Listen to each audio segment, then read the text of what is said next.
नमस्कार साथियों, स्वागत है आप सभी का आपके अपने परिवार एकेडमिक क्लासेस पर। प्यारे साथियों, कैसे हैं आप सभी लोग। आशा करते हैं कि आप सभी लोग बेहतर और स्वस्थ होंगे और आपका तैयारी जो है वो भी बिल्कुल खूबसूरत और बेहतर तरीके से चल रही होगी साथियों। और उस तैयारी को और ज़्यादा बेहतर बनाने के लिए हम लोग रेगुलर बेसिस पर आपके लिए साथियों लेकर आते हैं रीजनिंग का प्रैक्टिस सेट, जो कि आपको प्रीवियस ईयर पर आधारित साथियों जिस प्रकार से आपका पूछा जा रहा है।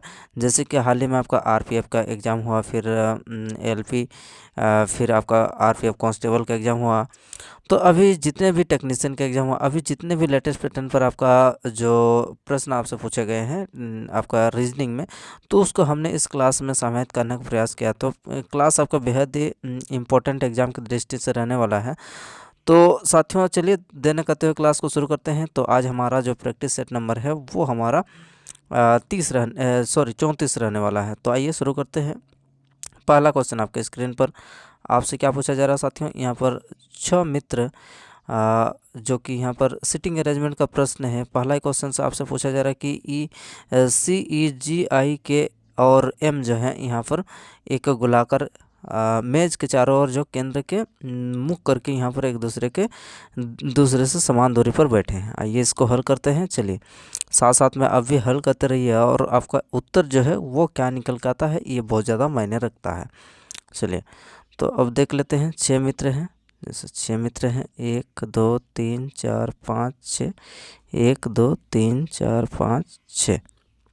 आइए अब एक एक करके देख लेते हैं। यहाँ पर आपसे जो प्रश्न में जिस प्रकार से यहाँ पर बोला जा रहा है कि ई सी के दाएं से दूसरे स्थान पर, जो ई है सी के दाएं से दूसरे स्थान पर है। चलिए ई साथियों आपका सी के दाएं से यहाँ पर दूसरे स्थान पर है।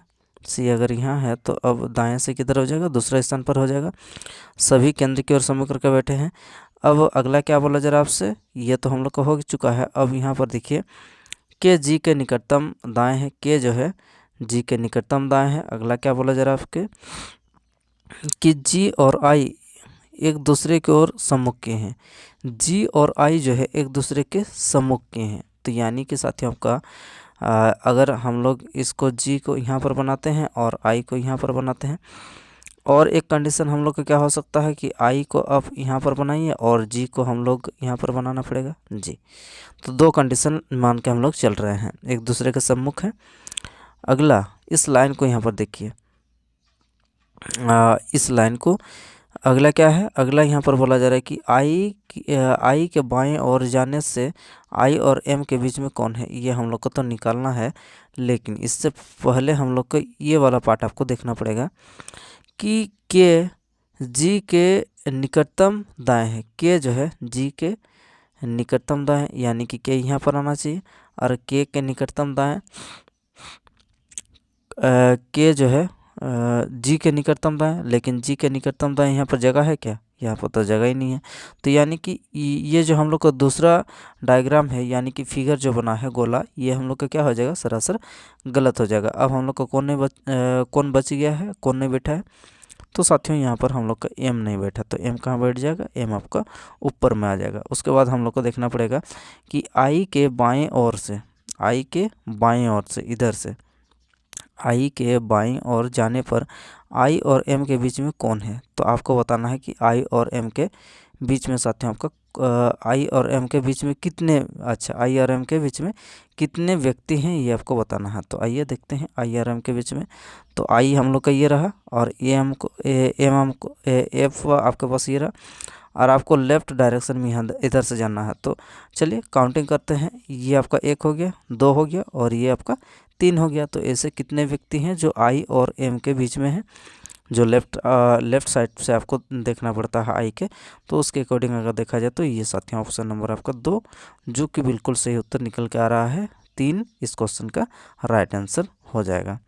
उम्मीद करते हैं कि आप सभी का उत्तर भी बिल्कुल साथियों आपका 3 निकल के आया होगा। तो चलिए आगे बढ़ते हैं और अगले क्वेश्चन पर चलते हैं।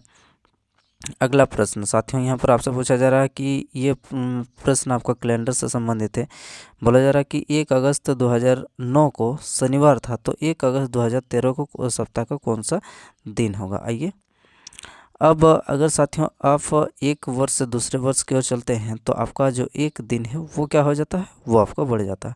तो सर यहाँ पर 2009 है, 2009 से यहाँ पर जब 2013 पर चलेंगे तो यहाँ पर कितने दिन बढ़ना चाहिए सर? यहाँ पर 9 4 13 यानी कि 4 दिन बढ़ना चाहिए। बिल्कुल सर। अब 9 और 13 के बीच में आपका कितने लीप वर्ष आते हैं, वहाँ पर हम लोग का कितना और एक दिन आपका एक्स्ट्रा हो जाएगा। तो यानी कि 2012 यहाँ पर इस बीच में हम लोग का क्या हो जाएगा, 2012 साथ ही आपका लीप वर्ष हो जाएगा। तो यानी कि लीप वर्ष में और एक दिन आपका एक्स्ट्रा बढ़ जाएगा। तो यानी कि आपको अब ओड विषम दिन कितने हो गए, तो विषम दिन साथियों अब हम लोग का निकल के आ जाएगा आपका 5। यानी कि अब जो है शनिवार में आपको 5 दिन जोड़ना पड़ेगा। शनिवार में अगर 5 दिन जोड़ते हैं तो कौन सा बार आ जाएगा, शनिवार के बाद रवि सोम मंगल बुध गुरु। तो यानी कि गुरुवार हो जाएगा। कौन सा वार हो जाएगा, गुरुवार, जो कि ऑप्शन नंबर 2 इस क्वेश्चन का बिल्कुल सही जवाब आपका निकल के आना चाहिए। आशा करते हैं कि आपका भी आंसर जो है 2 यानी कि गुरुवार निकल के आ रहा होगा साथियों। तो चलिए आगे बढ़ते हैं और अगले क्वेश्चन पर चलते हैं। अगला प्रश्न आपके स्क्रीन पर आपसे पूछा क्या जा रहा है, यहाँ पर प्रश्न आपसे पूछा जा रहा है कि ये जो यहाँ पर कथन दिया है, इस कथन के अकॉर्डिंग आपको इन चारों निष्कर्ष में से कौन सा निष्कर्ष यहाँ पर, कितने निष्कर्ष यहाँ पर सही निकल के आते हैं, ये आपको बताना है। चलिए आइए अब देख लेते हैं यहाँ पर कौन सा निष्कर्ष आपका निकल के आ रहा है। चलिए पहला निष्कर्ष को देखते हैं। पहला निष्कर्ष से हम लोग का क्या निकल के आता है साथियों, तो पहला निष्कर्ष यहाँ पर टी क्यू से बड़ा या बराबर है। आइए देखते हैं टी और क्यू के बीच में संबंध देख लेते हैं। तो साथियों यहाँ पर टी क्यू से बड़ा या बराबर है क्या, यहाँ पर अगर देखते हैं तो एस टी से, ठीक है। तो अगर आर से अगर हम लोग को पूछता कि आर से टी या एस जो है बड़ा या बराबर है, तो वो हमारा क्या हो जाता, वो सही हो जाता। लेकिन यहाँ पर क्यू के रेस्पेक्ट में हम लोग का पूछा जा रहा, तो क्या हो जाएगा, क्यू के रेस्पेक्ट में अगर देखा जाए तो साथियों हम लोग का ये क्या हो जाएगा, गलत हो जाएगा। यानी कि ये एक निष्कर्ष नहीं यहाँ पर लागू हो रहा। दूसरे निष्कर्ष पर चलते हैं आइए और दूसरा निष्कर्ष देख लेते हैं। दूसरा निष्कर्ष हम लोग का बोला जा रहा है कि टी यू से बड़ा है। टी और यू, यहाँ पर तो सर आपका यू बड़ा है, लेकिन आपको बोला जा रहा है कि टी बड़ा है, तो ये भी आपका गलत हो गया। अब तीसरा देख लेते हैं कि यू जो है क्यू से बड़ा या बराबर है। यू क्यू से बड़ा या बराबर, जब हम लोग का यहाँ पर क्यू टी से यहाँ पर बड़ा या बराबर नहीं हुआ, तब यू कैसे हो सकता है, ये भी हमारा नहीं हो जाएगा। अब साथियों दूसरा देख लेते हैं, यू एस से बड़ा या बराबर है।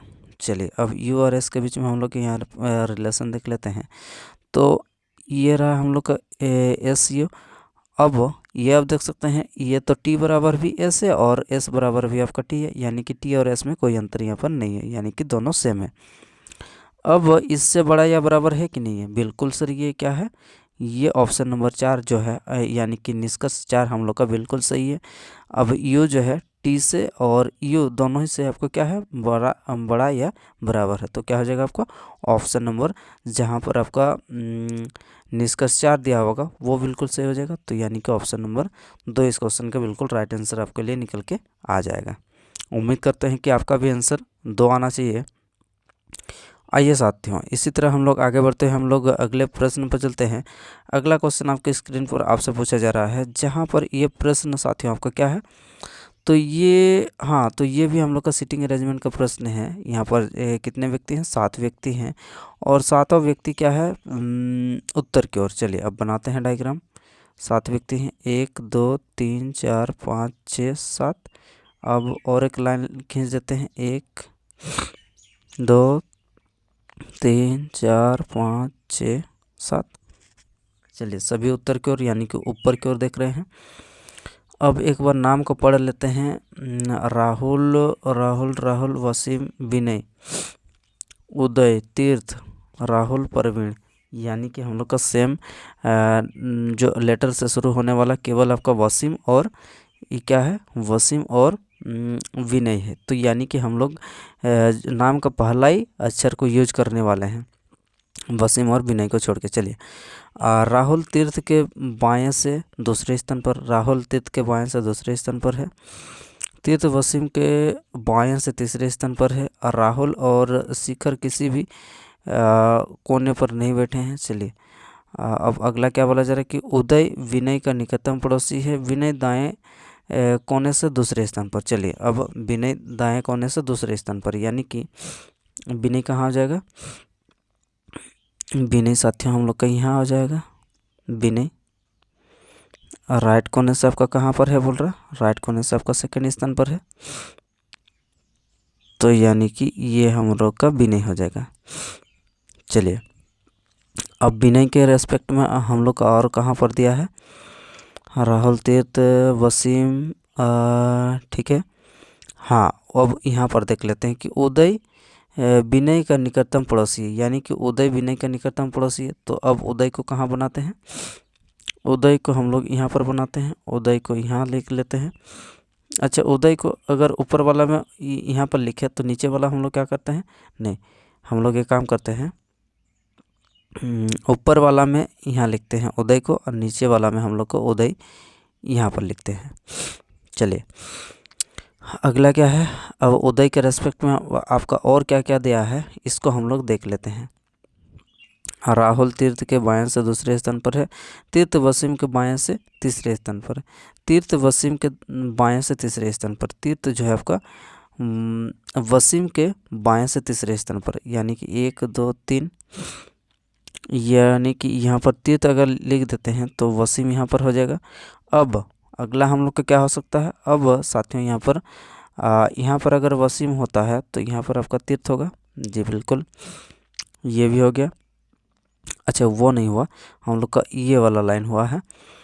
अब अगला लाइन देख लेते हैं, अब तीर्थ के रेस्पेक्ट में और क्या दिया हुआ है, हाँ तो ये राहुल तीर्थ के बाएं से दूसरे स्थान पर, राहुल जो है तीर्थ के बाएं से, यहाँ पर तो जगह ही नहीं बचा है तीर्थ के बाएं, सॉरी, तो 1 2, यानी कि अब यहाँ पर कौन बैठेगा, राहुल बैठेगा यहाँ पर, तो ऊपर वाला हम लोग का क्या हो जाएगा, ऊपर वाला जो हमारा डायग्राम है वो गलत हो जाएगा। अब ये क्या है, तीर्थ के बाएं से दूसरे स्थान पर है राहुल। अब अगला देख लेते हैं, राहुल और शिखर किसी भी कोने पर नहीं है, यानी कि राहुल यहीं पर हो जाएगा, किसी भी कोने पर नहीं है, बिल्कुल सर। अगला बचा क्या हम लोग का, विनय, हाँ अगला हम लोग का कौन कौन बचा है अब तक नहीं बैठा है, राहुल तीर्थ के बाएं से दूसरे, तीर्थ वसीम के बाएं से तीसरे स्थान पर, राहुल और शिखर किसी भी कोने पर नहीं बैठे हैं, उदय विनय का निकटतम पड़ोसी है, उदय विनय का निकटतम पड़ोसी, विनय कोने से दूसरे स्थान पर है, ठीक। राहुल का निकटतम बाएं कौन है ये आपको बताना है, तो राहुल हम लोग का ये रहा, राहुल के निकटतम बाएं, ये हम लोग का निकटतम बाएं, यानी कि एकदम अंत में जो बैठेगा वही आपका राहुल का निकटतम बाएं हो जाएगा, जी बिल्कुल। अब अगर साथियों हम लोग देख लेते हैं तो राहुल का निकटतम बाएं तो उदय तो हो नहीं सकता है, उदय हट जाएगा। अब उसके बाद तीर्थ भी नहीं हो सकता, तीर्थ आपका राइट साइड है। अब विनय, ये भी हम लोग का राइट साइड है, विनय भी नहीं होगा। तो अब हम लोग का बचा कौन है, बचा अब ऑप्शन में हम लोग को देखना पड़ेगा, यानी कि चौथा जो ऑप्शन होगा वही हम लोग का क्या हो जाएगा, राहुल के बाएं हो जाएगा, बिल्कुल। चलिए अब क्या हो जाएगा, तो उसके अनुसार साथियों हम लोग का ऑप्शन नंबर 4 बिल्कुल सही हो जाएगा, जो कि परवीन राहुल के बाएं एकदम ठीक बाएं बैठा है, ठीक है। चलिए आगे बढ़ते हुए हम लोग अगले प्रश्न पर चलते हैं। तो अगला प्रश्न साथियों आपसे पूछा जा रहा है, जहाँ पर इस प्रश्न में आपको बताना है कि ये जो सीरीज एक दिया हुआ है अक्षर और क्या है, यहाँ पर अक्षर भी है, यहाँ पर उसके बाद क्या है, सिंबल भी है और संख्या भी है। तो ऐसे कितने अक्षर हैं, यानी कि ऐसे कितने अक्षर हैं जिनके ठीक पहले क्या है आपका अक्षर है और ठीक बाद क्या है आपका संख्या है, यानी कि अंत में क्या हो जाएगा आपका संख्या होना चाहिए। तो आइए ऐसे कितने अक्षर, उसके बाद आपका संख्या, अक्षर के बाद डबल अक्षर और संख्या होना चाहिए, डबल अक्षर संख्या, डबल अक्षर संख्या, डबल अक्षर संख्या, डबल अक्षर संख्या। तो ऐसे कितने जोड़े बन रहे हैं सर, इससे हम लोग का जोड़े बन रहे हैं आपका 3 के अलावा आपको इस सीरीज में कहीं पर आपको अक्षर, डबल अक्षर और संख्या आपको देखने को नहीं मिल रहा। तो ऑप्शन नंबर 3 इस क्वेश्चन का बिल्कुल सही जवाब आपका निकल के आ रहा है। तो प्यारे साथियों आशा करते हैं कि आप सभी का उत्तर जो है वो भी बिल्कुल हमारे जैसा ही आपको आ रहा होगा। तो आइए आगे बढ़ते हुए हम लोग अगले प्रश्न पर चलते हैं। अगला क्वेश्चन आपके स्क्रीन पर आपसे पूछा जा रहा है, जहाँ पर एक निश्चित कूट भाषा में यहाँ पर इसको जिस प्रकार से ये लिखा गया है, अब इसको जापान को भी इस प्रकार से लिखा गया, तो अब ग्लोब को किस प्रकार से लिखा जाएगा ये आपको बताना है। चलिए तो आइए इसको हल करते हैं और समझते हैं यहाँ पर कौन सा पैटर्न यहाँ पर लग रहा है। तो साथियों अगर इसमें देखते हैं तो देखने से आपको पता चल रहा होगा कि यहाँ पर पैटर्न, चलिए एक बार देख लेते हैं। इससे ये किस प्रकार से बनाया गया है कि BLISS यहाँ पर MAITR।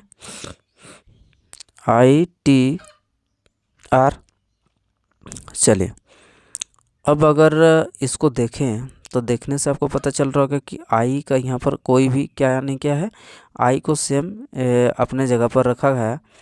और उसके बाद 12 से यहाँ पर क्या क्या है, 12 से 13 हो गया, और यहाँ पर 1, यानी कि इसमें -1, इसमें +1, इसमें कोई भी परिवर्तन नहीं। अब उसी प्रकार से यहाँ पर भी क्या होगा, बिल्कुल सर, यहाँ पर ST और यहाँ पर आपका -1, सॉरी। तो इसी तरह आपको भी यहाँ पर यह लॉजिक हम लोग का क्लियर हो चुका है। अब इसी तरह यहाँ पर भी हम लोग का लग रहा है क्या, P आपका बीच में है, P आपका बीच में है। पहला में क्या हो रहा है, पहला में आपका घट रहा है, उसके बाद दूसरा में बढ़ रहा है, A से B हो रहा है। आइए इसी तरह हम लोग इसको भी करते हैं। तो ग्लोब को जब लिखेंगे तो क्या हो जाएगा, बीच में आपका साथियों O तो हो जाएगा, ठीक। अब उसके बाद क्या हो जाएगा, उसके बाद आपका क्या आ रहा था सर, B को A लिखा, यानी कि पहला को माइनस करना पड़ेगा, बिल्कुल। पहला को जब हम लोग, अच्छा इसको हम लोग लिख लेते हैं एक बार के लिए, अच्छा रहेगा, GLOBEG, बीच वाला आपका सेम रहेगा। और इस प्रकार से हम लोग का करना है जी।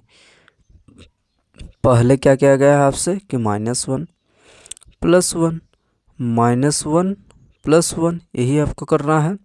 L के बाद क्या आता है सर, L के बाद आपका M आता है। G से पहले क्या आता है, G से पहले सर आपका F आता है, यानी कि MFO होना चाहिए। MFO सभी में है, इन तीनों में है MFO। अगला क्या होना चाहिए सर, अगला होना चाहिए आपका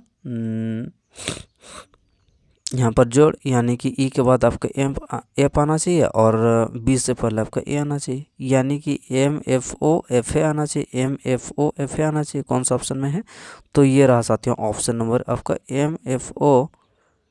अच्छा E के बाद हाँ ठीक तो है जी, बिल्कुल ऑप्शन नंबर 2 ही इस क्वेश्चन का राइट आंसर आपका निकल के आना चाहिए। चलिए तो इसी तरह आगे बढ़ते हैं हम लोग अगले प्रश्न पर चलते हैं। तो अगला प्रश्न आपके स्क्रीन पर आपसे बोला जा रहा है, जहाँ पर साथियों ये जो सीरीज है, इस सीरीज में यहाँ पर जो प्रश्न चिन्ह पर आपका कौन सा लेटर आना चाहिए ये आपको बताना है। चलिए यहाँ पर किस प्रकार का बढ़ते हुए क्रम में जा रहा है ये हम लोग को देखना पड़ेगा।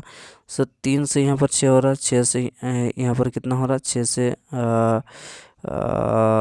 यहाँ पर 3 से 6 हो रहा है, यानी कि 3 बढ़ रहा है। उसके बाद 6 से 11 हो रहा है, यानी कि 5 बढ़ रहा है। उसके बाद कितना होना चाहिए, यहाँ पर 3 2 5, यानी कि अब यहाँ पर 7 बढ़ना चाहिए, बिल्कुल सर। यानी कि के में 7 जोड़ेंगे तो कितना हो जाएगा सर, आपका 18 होना चाहिए, बिल्कुल। यानी कि R से शुरू होगा सर, पता चल गया है। उसी तरीके से अगर देखते हैं तो हमारा E के बाद क्या आ जाएगा, E के बाद यहाँ पर आ रहा आपका सर J, यानी कि 5 बढ़ा। उसके बाद यहाँ से 10 से यहाँ पर कितना हो रहा है 17, यानी कि पहले 5 फिर आपका 7, यानी कि अगला क्या बढ़ेगा आपका 9 बढ़ेगा, बिल्कुल सर। यानी कि अब 17 में 9 जोड़ेंगे तो कितना हो जाएगा, 17 और 10 जोड़ते तो आपका 27 होता। तो 27 से पहले आपका कितना हो जाएगा, 27 से पहले आपका हो जाएगा साथियों आपका 26।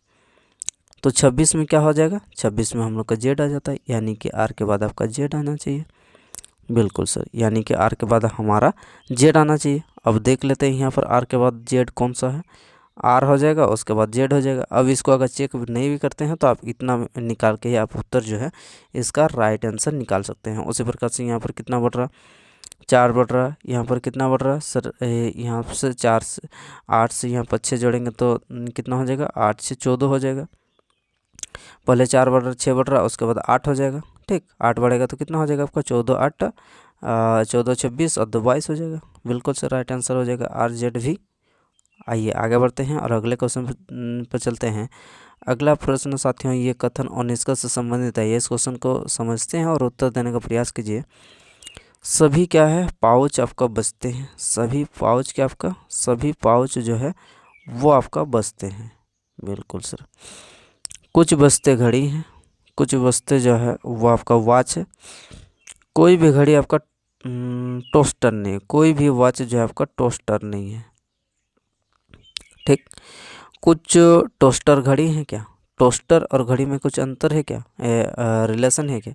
जब हम लोग को ऊपर में ही यहाँ पर बोला गया है कि कोई भी घड़ी आपका टोस्टर नहीं है, तो कुछ टोस्टर घड़ी कैसे हो सकता है, ये क्या हो जाएगा आपका, गलत हो जाएगा। अगला देखते हैं।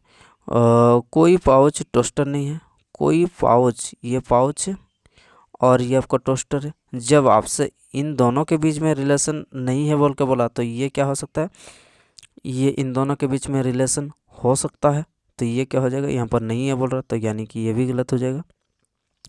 कुछ बचते पाउच है, आइए कुछ बचते हम लोग का क्या है, कुछ बचते आपका पाउच है। जी सर बिल्कुल, आपका सभी पाउच अगर बचते हैं तो कुछ जो बचते हैं वो तो पाउच हो ही सकते हैं। ऑप्शन नंबर 3 बिल्कुल सही हो जाएगा, यानी कि निष्कर्ष आपका 3 बिल्कुल सही हो रहा। तो आइए और कौन सा ऑप्शन में हम लोग का निष्कर्ष 3 दिया है केवल, तो साथियों हम लोग के यहाँ पर ऑप्शन नंबर यहाँ पर आप देख सकते हैं जहाँ पर 3 दिया है, तो ऑप्शन नंबर 2 इस क्वेश्चन का बिल्कुल सही जवाब निकल कर आएगा, जो कि यहाँ पर केवल 3 अनुसरण करता है।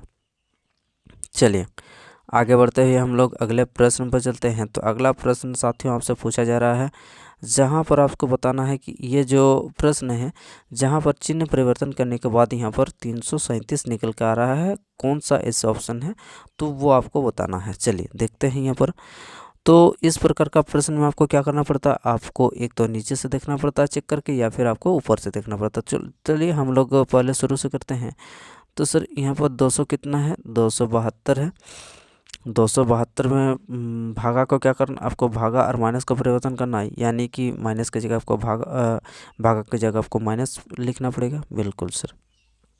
गुना को गुना ही रहना पड़ेगा, रखना पड़ेगा। माइनस की जगह आपको भागा, जोड़ में कोई छेड़खानी नहीं करना पड़ेगा, बिल्कुल।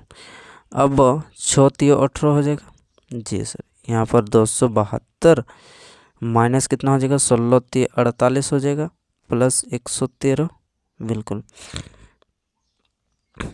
अब इन दोनों को क्या करना पड़ेगा, इन दोनों का हम लोग को जोड़ना पड़ेगा, यानी कि 3×2 5 हो जाएगा, 7 और 1 आपका 8 हो जाएगा, यहाँ पर 2 और 1 3 हो जाएगा। माइनस कितना हो जाएगा, माइनस आपका 48 माइनस करना पड़ेगा। अब 15 से यहाँ पर कितना 8 को माइनस करना पड़ेगा, तो कितना हो जाएगा सर, 15 से 8 को माइनस करेंगे तो 7 हो जाएगा। अब बचा क्या है इतना, यहाँ पर आपका 7 से 4 जाएगा तो आपका 3 हो जाएगा, बिल्कुल सर। ये आपका 3 पहले से है, तो बिल्कुल हम लोग का ये जो पहला ऑप्शन है, पहला ही ऑप्शन से हम लोग का ये इस प्रश्न का उत्तर जो है माइनस और भागा को परिवर्तन करने के बाद हमारा जो है सही उत्तर निकल कर आ रहा है, यानी कि LHS बराबर RHS निकल कर आ रहा है। 337 बराबर 337 बिल्कुल सही जवाब। चलिए तो आगे बढ़ते हैं और अगले क्वेश्चन पर चलते हैं साथियों। अगला प्रश्न आप देख सकते हैं, अगला प्रश्न आपसे सॉरी आपके स्क्रीन पर पूछा क्या जा रहा है, तो पूछा जा रहा है साथियों यहाँ पर कथन और निष्कर्ष से संबंधित है। सभी गेंद क्या है आपका, पंखे हैं। सभी गेंद क्या है आपका, पंखे हैं, ठीक है। सभी गेंद आपका पंखे हैं, यानी कि फैन है। कोई भी पंखा आपका खिलाड़ी नहीं है, कोई भी पंखा आपका क्या है, आपका प्लेयर नहीं है। अब कुछ खिलाड़ी क्या है आपका, विकेट है। कुछ प्लेयर आपका क्या है, आपका विकेट है, ठीक। चलिए अब देखते हैं, कुछ खिलाड़ी पंखे हैं क्या, कुछ खिलाड़ी पंखे हैं क्या। जब हम लोग का कोई भी खिलाड़ी पंखा नहीं है, कोई भी पंखा आपका खिलाड़ी नहीं है, तो कुछ खिलाड़ी और पंखे में किस प्रकार से संबंध होगा, ये क्या हो जाएगा, पहला आपका क्या हो जाएगा सर, पहला आपका गलत हो जाएगा। अगला देखते हैं कि कुछ विकेट गेंद है, कुछ विकेट आपका गेंद है। विकेट गेंद है क्या, यहाँ पर गेंद यहाँ पर है और यहाँ पर विकेट यहाँ पर है, तो इन दोनों के बीच में कोई संबंध है क्या, नहीं सर, इसमें कोई संबंध नहीं। कुछ पंखे गेंद है क्या, आइए अब पंखे और गेंद में यहाँ पर रिलेशन देखते हैं। सर पंखे ये वाला है, पंखे ये वाला है और गेंद आपका ये वाला है। तो अब सभी अगर गेंद अगर पंखे हैं तो कुछ फैन तो आपका पंखे हो ही सकते हैं। बिल्कुल सर, ये क्या हो जाएगा आपका ऑप्शन नंबर 3 बिल्कुल सही जवाब आपका, सॉरी निष्कर्ष 3 बिल्कुल सही हो जाएगा। यानी कि कौन सा ऑप्शन में हम लोग का 3 दिया है, तो ये रहा साथियों ऑप्शन नंबर 4, जहाँ पर केवल एक अनुसरण करता है। तो इसी तरह साथियों आपका ऑप्शन नंबर 4 बिल्कुल सही जवाब आपका निकल के आ जाएगा। तो प्यारे साथियों, इस प्रकार से आज का क्लास हमारा यहीं पर समाप्त होता है। क्लास कैसा लगा एक बार कमेंट बॉक्स में ज़रूर कमेंट करके बताइए। और साथियों आपको सेशन पसंद आ रहा तो इस क्लास को अपने दोस्तों के साथ शेयर भी कर दीजिए और लाइक भी करते चलिए। तो चलिए फिर आगे हम लोग नेक्स्ट क्लास में मिलते हैं साथियों। धन्यवाद।